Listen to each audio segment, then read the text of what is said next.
Името Еля Сканети отключва и следващия разговор в студиото, защото тази вечер в Русе се провежда едно от най-значимите събития в литературния календар на страната – връчването на националната награда Еля Сканети. За 11-ти път отличието ще бъде присъдено на съвременен български автор, чиято творба носи духа на хуманизма и космополитизма, ценности, които роденият в Русе носител на Нобелова награда за литература Еля Сканети въплъщава в световното литературно наследство. По темата разговаряме с двама от членовете на журито – Крум Гергицов и Косьо Станев. Здравейте! И двамата следите този процес не за първи път. Преди да кажем конкретното издание, къде в цялото това многообразие на национални литературни награди се нарежда тази? Господин Гергицов? През последните години много национални конкурси за литература има на различни места, но основният акцент именно в духа на Канети. Канети, който е космополит, който проповядва един космополитизъм, едно европейско начало, и това го отделя, и това го прави по-различен от другите. И това е съвсем в духа на съвременното развитие, на съвременното отваряне на литературата към други не само национални ценности, но и към други европейски ценности. Колкото и да се стреми една литература, един творец към космополитното, той задължително трябва да тръгне от основата, от региона, от мястото, където е роден, закърмен, където са националните корени. Няма как да се изстреляш в космоса на световната култура, на световното изкуство, ако нямаш здрави, солидни, анализирани, осмислени корени. И това е много ценно и на конкурса в Русе, че той не е чисто регионален и няма тия амбиции, но той дава една основа, която е важна за авторите в по-нататъчното им търсене. Тази година са кандидатствали 65 автори. Рекорден брой. Знак за какво е това според вас? Сега това е малко сложно. И риторично е, и е спорно. Вече е свободно всичко. Всички могат да пишат, всички могат да казват каквото си искат. Големия проблем идва после, че много лесно се постига многообразие, излияния, слова, романи, разкази, повести.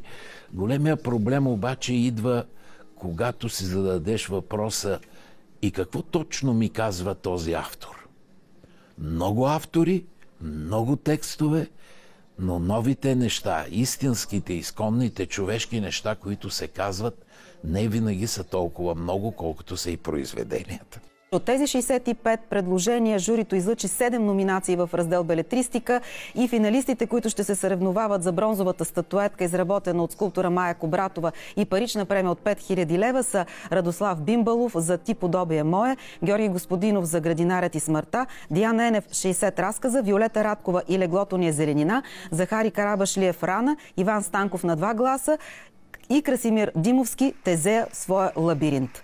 И така, да кажем сега тогава, какви теми вълнуват авторите? Вие какво открихте, господин Гергицов? Първо, това е съвременната тема, разглеждане духа, мислите на съвременника е централна. Много автори се стремят към това, да направят една психография на съвременната чувствителност. Това е едната голяма тема.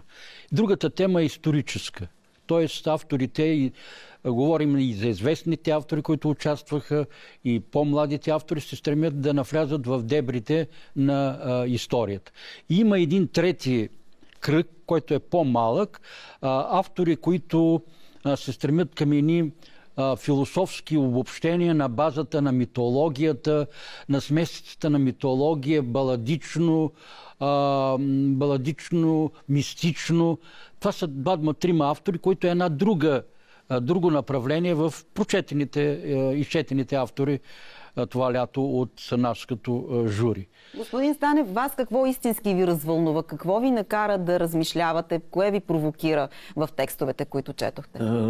Не винаги осмисленето на съвремието, на сегашния ни живот през призмата на историята и на миналото не винаги е достоверна и не винаги е почтенна. Защото, ако вземем думите на класика, че историята се повтаря или като фарс, или като трагедия, то сега не може да се определи дали точно е фарс съвременната литература или е трагедия. Но погледа към миналото не бива да бъде тенденциозен, защото той поражда обратни рефлекси, обратни отношения, обратни мисли и така, и чувства и така нататък. Мисля, че трябва малко по-спокойно, по-уравновесено и там, където миналото е погледнато добронамерено и умно, там се ражда и един по-ясен образ на действителността. Като членове на журито, за вас кое беше водещото в номинирането на съответните творби? Стила на писане, историята, която се разказва? Какво искахте вие? Когато си чете едно произведение, те нещата комплексно вървят. Ти не можеш да... Ти комплексно ги възприемаш. И все пак за мен искам да кажа, че водещо беше да ме увлече още от първите страници сюжета, да ме увлекат драмите на героите, които да ме накарат така да, чрез автора да проследя това развитие. И друго, което така беше сериозен критерий, това е искреността и спонтанността. Когато в един автор откривам маниерност, т.е. начин да вижте аз как мога да пиша по-модерно или Не, че се равнодушен към него, но аз малко се дистанцирам. Дразнил съм се от маниерната проза, която обаче доста се настанява в съвременната литература. Да, аз не съм човек, който е от средите на литературните деятели. Аз съм с друга професия, разбира се, дълбоко изкушен от литературата и така сериозно четящ човек.